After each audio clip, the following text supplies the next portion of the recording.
काय वाटतं? नाही, देशाच्या राजकारणामध्ये लोकांनी निवडून दिलेले सदस्य, मग ते खासदार असतील, आमदार असतील, हे लोकमतातून त्या पक्षाच्या असलेल्या माध्यमातून निवडून दिले जातात.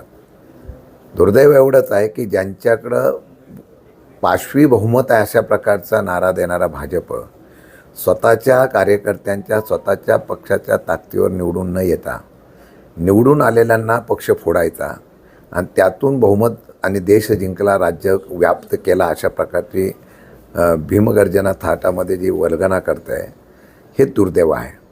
आता निवडणुका झाल्यानंतर डिलिमिटेशनचा विषय आल्यानंतर किती मताचं अंतर पडल्यानंतर ते कोणत्याही परिस्थितीत डिलिमिटेशन करणार, याचं कारण असं आहे की येणाऱ्या काळामध्ये देशामध्ये जी राजकीय अस्थिरता आहे, नाराजीचा सूर आहे, त्याचं प्रत्यंतर मागच्या वेळेला आपण बघितलं असेल. लोकसभेच्या निवडणुकीला 350-400 पारचा असा नारा देणारे 2 पक्षाच्या आधारावर निवडून आले. आत्ताच्या निवडणुकीला सुद्धा तशीच परिस्थिती होईल, किंबहुना केंद्रातलं सत्ता जाऊ शकते.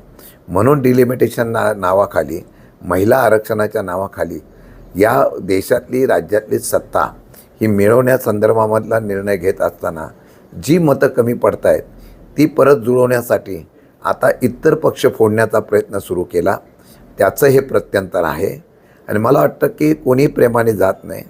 फार मोठ्या प्रमाणात त्यांना आमिष दाखवली जातात, फार मोठ्या प्रमाणात त्यांना त्या ठिकाणी भुलवलं जातं आणि त्या पायी काही लोक अशा प्रकारचा निर्णय घेत असेल असं मला वाटतं.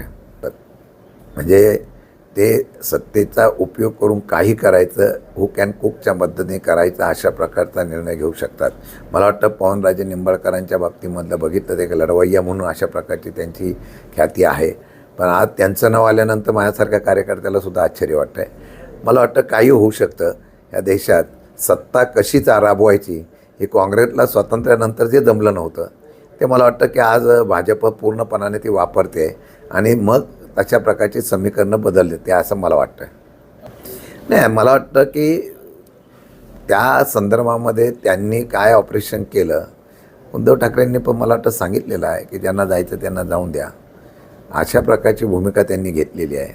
त्यामुळे ऑपरेशन गुवाहाटी नंतर ऑपरेशन टायगर फरक एवढाच आहे, फक्त त्यातली नावं बदललेली आहेत, फक्त ऑपरेशन झालेलं आहे.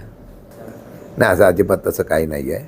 आणि या बाबतीमध्ये सुप्रियाताई बोलतील, असं कुठल्याही प्रकारची आमच्याकडे कुठल्याही प्रकारची चर्चा सुद्धा नाही आणि आमच्याकडे कुठलाही विषय पण नाही. आपल्या परिसरातील बातम्या आमच्यापर्यंत पोहोचवण्यासाठी स्क्रीनवर दिलेल्या क्रमांकावर संपर्क साधू शकता. दूरध्वनी क्रमांक 8652414343.